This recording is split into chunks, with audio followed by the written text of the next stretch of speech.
Imagine करिए एक invincible emperor जो पूरी जनरेशन को डोमिनेट कर रहा है। उसने अपनी लाइफ की सबसे प्रेशियस चीज़ें, चाहे वो टेक्निक्स हों या आर्टिफैक्ट्स, अपनी 8 एम्प्रेसेस में बांट दी ताकि वो उसके साथ खड़ी रह सके। समझते हैं असली प्रॉब्लम कहाँ शुरू हुई। इन एम्प्रेसेस को लगने लगा कि इनका टैलेंट एमसी से भी ऊपर है और एमसी ने बस इन्हें होल्ड बैक किया हुआ है। उन्हें लगा ये सब एक जाल है उनकी फ्रीडम छीनने का। रिजल्ट, जब एमसी अपनी फाइनल ट्रिब्यूलेशन के साथ सेजहुड अचीव करने वाला था, इन 8 ने मिलकर उसे फेल करवा दिया।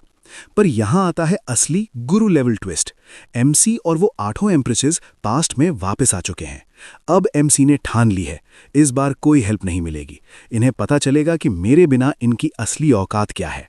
चलिए अब डिटेल में शुरू करते हैं। चैप्टर 1 हमें दिखाया जाता है 9 हेवेंस का पिनिकल। हर तरफ ग्रीनरी और लग्जरी है। एक बुढ़ा बंदा अनाउंस करता है कि आज 9 लाइफ वेनरेबल सेज बनने वाले हैं। ये सबके लिए एक बड़ा ब्लेसिंग है। वो कहता है आज तुम लोग हिस्ट्री बनते देखोगे। जैसे ही दरवाज़ा खुलता है, अपना एमसी अपनी रानियों के साथ एंट्री मारता है। स्वैग देख रहे हो? पीछे खड़े डिसाइपल्स थोड़ा रानियों को देख के कमेंट्स करते हैं तो उनके सीनियर्स तुरंत उनका मुंह बंद कराते हैं। क्यों? क्योंकि उन्हें पता है इस बंदे की पावर का लेवल।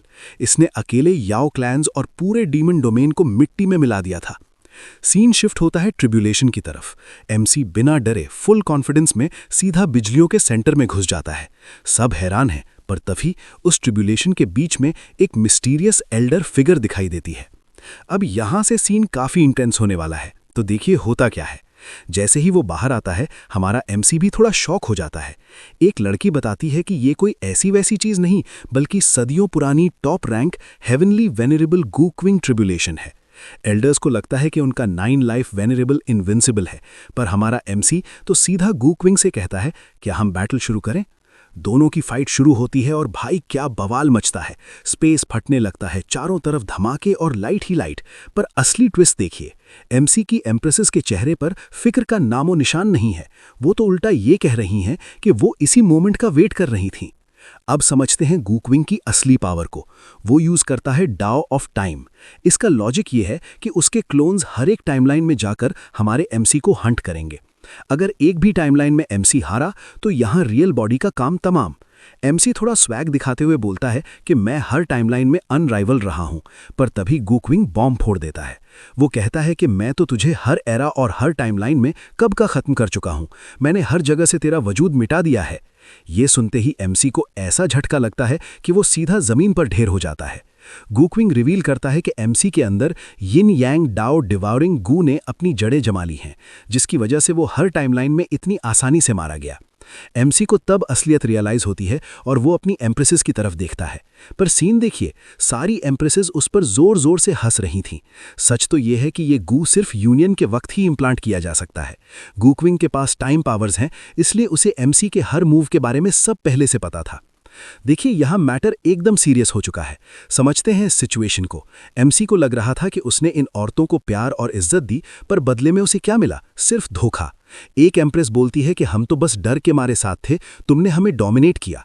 दूसरी तो अलग ही लेवल पे है, कह रही है कि अगर एमसी ना होता तो वो अपने किसी पुराने लवर के साथ सेट होती। मतलब देख रहे हो, जिन्हें रास्ते से उठाकर एमसी ने एम्प्रेस बनाया, वही अब उसे डेविल बोल रही हैं और उसे खत्म करने के लिए अपनी पावर्स एक्टिवेट कर रही हैं। यहां एमसी की सटक जाती है और लॉजिक भी यही कहता है, इतनी बेइज्जती कौन सहेगा? वो गुस्से में कहता है, तुम चूहे मुझे मारोगे? मेरे बिना तुम एम्प्रेस के टाइटल के आसपास भी नहीं फटक सकती थी। जब एमसी को लगता है कि अब गेम ओवर है, तो वो डिसाइड करता है कि ना रहेगा बांस ना बजेगी बांसुरी। वो अपने कल्टीवेशन बेस को डेटोनेट करने लगता है ताकि इन सब को अपने साथ ले मरे। एम्प्रेसेस की फट के हाथ में आ जाती है। वो भागने की कोशिश करती हैं, पर अब बहुत देर हो चुकी है। लेकिन ट्विस्ट देखिए, वेनरेबल गुजिंग जो रूलर ऑफ टाइम है, बीच में आ जाता है। उसका लॉजिक बड़ा सिंपल है। एक पॉइजन्ड और कमजोर दुश्मन को हराने में कोई मजा नहीं है, उसमें कोई ऑनर नहीं है। इसलिए वो एक मास्टर स्ट्रोक खेलता है।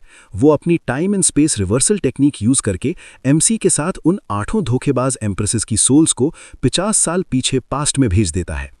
अब सीन शिफ्ट होता है पास्ट में।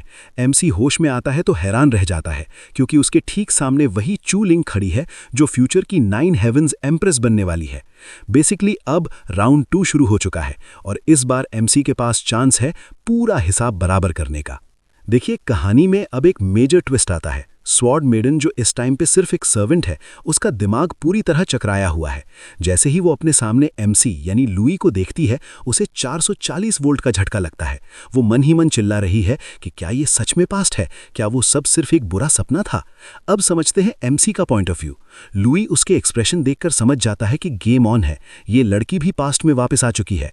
वो हेवनली वेनरेबल गुजिंग को दिल से शुक्रिया बोलता है इस सेकंड चांस के लिए। सीन थोड़ा इंटेंस हो जाता है जब लुई अपने सॉक्स उतारकर सीधा बोलता है, चल अब मेरे पैर धो। स्वॉर्ड मेडन शॉक में है, पर वो मना नहीं कर पाती और पैर धोने लगती है। यहाँ लुई का दिमाग काफी डार्क चल रहा है। वो सोचता है कि इसे अभी मार देना तो बहुत आसान होगा, पर डेथ हमेशा सबसे बड़ी पनिशमेंट नहीं होती। वो चाहता है कि ये जिंदा रहे और मेरे बिना लाइफ की असली क्रूअल्टी और दर्द को फील करे। इसके बाद लुई एक ईविल स्माइल के साथ कंफर्म करता है कि ये कोई सपना नहीं था, हम सब सच में टाइम ट्रैवल करके वापस आ गए हैं। स्वॉर्ड मेडन के तो होश ही उड़ जाते हैं। वो कुछ बोलने की कोशिश करती है, पर लुई उसे बीच में ही काट देता है। अब आते हैं चैप्टर 2 पे। स्वॉर्ड मेडन का घमंड अभी भी गया नहीं है, पर लुई अब उसे और टॉलरेट नहीं करने वाला। वो एक ड्रॉर से लाइफ टैबलेट यानी कि एक गुलामी का कॉन्ट्रैक्ट निकालता है और उसे वहीं जला देता है। वो सीधा बोलता है, तुझे फ्रीडम चाहिए थी ना, ले आज से तू आज़ाद है, जहां जाना है निकल जा। स्वॉर्ड मेडन पूरी तरह कंफ्यूज हो चुकी है। वो पूछती है, लुई तुम्हारे पास 9 लाइफ्स थीं, फिर भी तुमने पहली ही लाइफ में सेल्फ डिस्ट्रक्ट क्यों किया? पर देखिए, लुई का लेवल अब अलग है। वो अब इससे कोई रिश्ता या लेना देना नहीं रखना चाहता। देखिए, सीन यहां से काफी इंटेंस हो जाता है। लुई गुस्से में उससे सीधा बोल देता है, अपने काम से काम रख और निकल यहां से। स्वॉर्ड मेडन वहां से निकल तो जाती है, पर उसके दिमाग में रिवेंज चल रहा है। अब समझते हैं उसका पर्सपेक्टिव। वो रीबर्थ हो चुकी है और लुई को एक दर्दनाक मौत देना चाहती है। उसके पास इन्नेट स्वॉर्ड बॉडी है और उसे लगता है कि अगर लुई ना होता तो उसकी लाइफ एकदम ग्लोरियस होती। जाते जाते वो इमोशनल होकर अपने फैमिली को याद करती है। लेकिन यहाँ लुई का गेम ही अलग है। वो उसे जाते हुए देखकर एक ईविल स्माइल देता है। उसके लिए उसकी पूरी फैमिली, फादर, मदर, ब्रदर, सब कचरा है। वो कहता है कि जब वो वापस जाएगी तब उसे डेविल्स केव का असली मतलब समझ आएगा। लुई ने ठान ली है कि इस लाइफ में वो कोई रहम नहीं दिखाएगा और हायर रेल्म में असेंड करेगा। ये 8 औरतों की जंजीरें उसे अब नहीं रोक पाएंगी। अभी दरवाजा बंद ही हुआ था कि सडन अटैक। यू हरिंगलिन, जिसे लोग फेरी रेड सिल्क के नाम से जानते हैं, दरवाजा तोड़कर एंट्री मारती है। लुई उसे देखते ही पहचान जाता है। वो गुस्से में लुई पर टूट पड़ती है, पर लुई का लेवल देखिए, बिना किसी टेक्निक के सिर्फ एक हाथ से उसकी गर्दन पकड़कर उसे हवा में उल्टा लटका देता है। एकदम डेडली टून में वो धमकाता है कि या तो चुपचाप दरवाजा फिक्स कर या फिर मौत के लिए तैयार रह। लेकिन यू हरिंगलिंग अभी भी स्टबर्न है। वो कांपते हुए कहती है कि अगर लुई ना होता तो आज वो फोंग वू के साथ होती। लुई बस हंसकर कहता है कि अगर इस लाइफ में भी उसे मिलने की उम्मीद रखी है तो अपना बेस्ट देना पड़ेगा। ये सुनते ही यू हरिंगलिंग की बोलती बंद हो जाती है और वो एकदम डर जाती है। देखिए, यहाँ सिचुएशन एकदम आउट ऑफ कंट्रोल है। हैंगलिंग गिड़गिड़ा रही है कि मैं फिक्स कर दूंगी, पर लुई का एग्रेशन देखिए, वो उसकी गर्दन और जोर से दबाए जा रहा है। हैंगलिंग के दिमाग में एक ही बात चल रही है, डैम इट, पास्ट लाइफ की मेमोरीज के बाद भी मैं इसका मैच नहीं हूं। अब समझते हैं लुई का स्टोन कोल्ड बिहेवियर। जैसे ही वो हाँ बोलती है, लुई उसे किसी कीड़े मकोड़े की तरह उठाकर नीचे फेंक देता है। सीधी वार्निंग मिलती है, काम पे लग जा, मेरे वापस आने तक अगर ये दरवाजा फिक्स नहीं मिला तो तू खत्म है। हैंगलिंग जैसे तैसे खड़ी होती है और इमोशनल कार्ड खेलती है। वो चिल्ला के बोलती है, लुई कम से कम पास्ट लाइफ का तो लिहाज करो, हम डाउ कंपेनियंस थीं, मेरे साथ ऐसा ट्रीट कैसे कर सकते हो? पर लुई का रिप्लाई सुनिए, एकदम डेडली।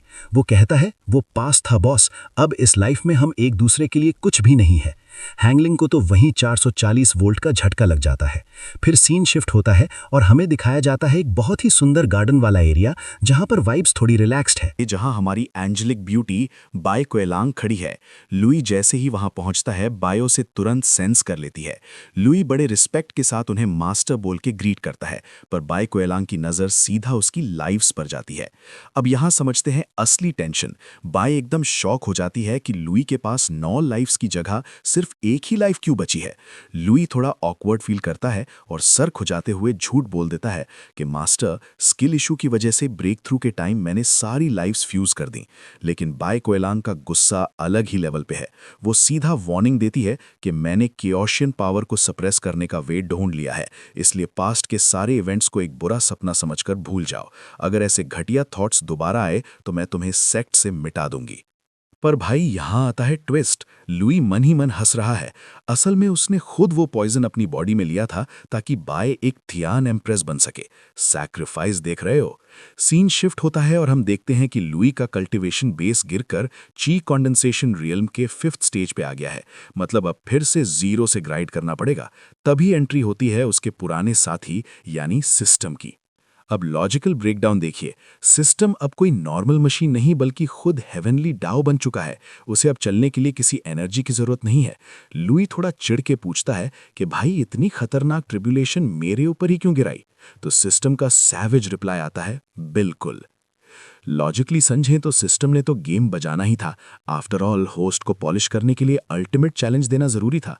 एमसी का मुंह तो उतर गया पर कल्टीवेशन तो शुरू करनी ही पड़ी। 9 life undying heavenly scripture, level ही अलग है बॉस। अब सीन शिफ्ट होता है स्वॉर्ड मेडन यानी चूलिंग पे। बेचारी थकी हारी इमोशनल होके अपने मैनर की सीढ़ियां चढ़ती है। सोच रही थी घर वापस आ गई, पर एंट्री पे ही ट्विस्ट मिल गया। गार्ड उसे देखते ही भिखारी और कचरा बोल के भगाने लगता है। गार्ड एक्चुअली उसे इंसल्ट नहीं कर रहा बल्कि बचा रहा है। वो मन ही मन डर रहा है कि ये लड़की इस डेविल्स डेन में वापस क्यों आ गई है। वो उसे रोकने के लिए अपनी तलवार तक निकाल लेता है और उसे जंगली चूहा बोलता है। चूलिंग बेचारी इमोशनल होकर उसे पुरानी यादें याद दिलाती है। वो कैंडीज, वो बचपन का प्यार। पर गार्ड सीधा बोल देता है, तेरे पास चू फैमिली का ब्लड लाइन ही नहीं है। वो डर रहा है कि ये लड़की अपनी कब्र खुद खोदने वापस आ गई है। चूलिंग को लग रहा है कि ब्लड लाइन से ज्यादा उसके पेरेंट्स का अटैचमेंट मैटर करता है, पर गार्ड को पता है कि सीन बहुत डार्क हो चुका है। सीन स्टार्ट होता है चू लिंग की वापसी से। मैनर के गार्ड्स तो थर थर कांप रहे हैं, उन्हें लगा सब खत्म। बट तभी एंट्री होती है चू स्वॉर्ड मैनर के लॉर्ड की, जो चू लिंग के पिताजी भी हैं। अब यहाँ थोड़ा ध्यान दीजिए, ये जो फिक्र दिखा रहे हैं ना, ये सिर्फ एक दिखावा है। पीछे से मम्मी जी भी आ गई हैं क्रोकोडाइल टीयर्स लेके। चू लिंग सीधा गले लगती है और रोना धोना शुरू। कहती है, मुझे ग्रेट डाओ सेक्ट ने हॉस्टेज बना लिया था, कांटेक्ट तक नहीं करने दिया। इमोशनल कार्ड खेल रही है बॉस, और प्रॉमिस करती है कि अब परिवार को कभी नहीं छोड़ेगी। अब यहाँ एक नया कैरेक्टर आता है, चू सेफेई, चूलिंग का बड़ा भाई। इसको देखकर तो इसके पैर लड़खड़ा गए। क्यों? खुशी के मारे नहीं, रिलीफ के मारे। ये मन ही मन सोच रहा है कि चलो मेरी एस्केप गोट वापस आ गई, अब मैं डेफिनेटली बच जाऊंगा। मतलब समझ रहे हो, पूरा परिवार ही टॉक्सिक है। अब समझते हैं चैप्टर 2 को। सीन शिफ्ट होता है लुई की तरफ, जो फुल कंसंट्रेशन के साथ कल्टीवेशन कर रहा है। हमें बताया जाता है फर्स्ट हेवन के बारे में, जो इस पूरे वर्ल्ड की सबसे कमजोर जगह है। यहाँ के लेवल्स देखिए, प्री नेटल से लेकर डाओ इंटीग्रेशन तक की एक लंबी लिस्ट है।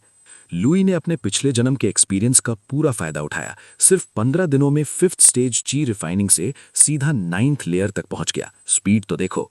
पर जैसे ही उसने ओरिजिन कोर बनाने की कोशिश की, खेल पलट गया। अचानक अनकंफर्टेबल फीलिंग, खून की उल्टी और हालत खराब। लुई हैरान है कि बॉडी की सिर्फ आधी एनर्जी ही कोर फॉर्मेशन में हेल्प कर रही है, बाकी आधी तो पत्थर की तरह सख्त हो गई है। जब सिस्टम स्कैन करता है तब असली सच सामने आता है, सेलेस्टियल रिजिडिटी पॉइजन।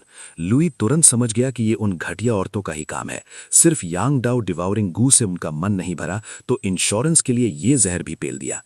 उन्होंने पूरा इंतजाम किया था कि इसके पास 9 जिंदगियां होने के बावजूद भी ये बच ना पाए। उन्हें लगता है लुइस अब कभी अपनी पीक पर वापस नहीं आ पाएगा, पर उन्हें ये नहीं पता कि मेरे पास अब भी एक हुकुम का इक्का बाकी है। देखिए, यहां से कहानी एक बड़ा मोड़ लेती है।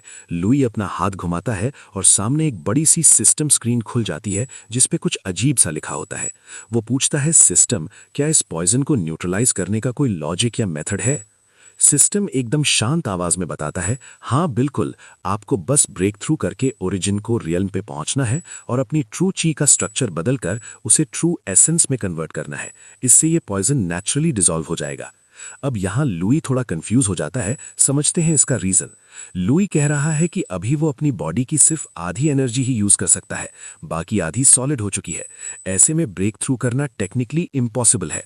पर तभी उसे कुछ याद आता है और उसके चेहरे पर एक चमक आ जाती है।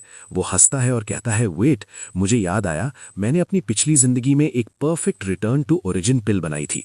उसे कंज्यूम करके मैं फोर्सफुली ब्रेक थ्रू कर सकता हूँ। लेकिन ट्विस्ट ये है कि अभी वो ये पिल बना नहीं सकता क्योंकि ये बहुत रेयर है। फिर उसे याद आता है कि पिछली लाइफ में उसने ये पिल ग्रेट डाउ सेक्ट में हैंगलिंग को गिफ्ट की थी। लुई का मूड एकदम डेडली हो जाता है और वो कहता है, लेकिन इस लाइफ में ऐसा बिल्कुल नहीं होने वाला। तभी अचानक एक जायंट और लग्जूरियस दरवाजा खुलता है और एक बड़ा सा क्रेन नीचे उतरता है। वो एक भयानक अनाउंसमेंट करता है, सुनो सब, ग्रेट डाओ सेक्ट की 92nd जनरेशन की डिसाइपल बाय क्यूलांग ने सिर्फ 1 महीने और 17 दिन में ची गैदरिंग का रिकॉर्ड तोड़ दिया है। उसे रिवॉर्ड में सुप्रीम ग्रेड पिल्स और ट्रू डिसाइपल की पोजीशन दी जाती है। लुई ये सुनकर सोचता है कि वही पुरानी स्पीड, एक फ्यूचर एम्प्रेस से यही एक्सपेक्टेड था। इसकी कल्टीवेशन स्पीड सच में टेरिफाइंग है, पर मेरे सिस्टम की हेल्प से मैं अब भी उससे 2 दिन आगे हूं। और बस लुई वहां से जंप लगा देता है और कहता है, ठीक है, तो चलो अब आगे बढ़ते हैं।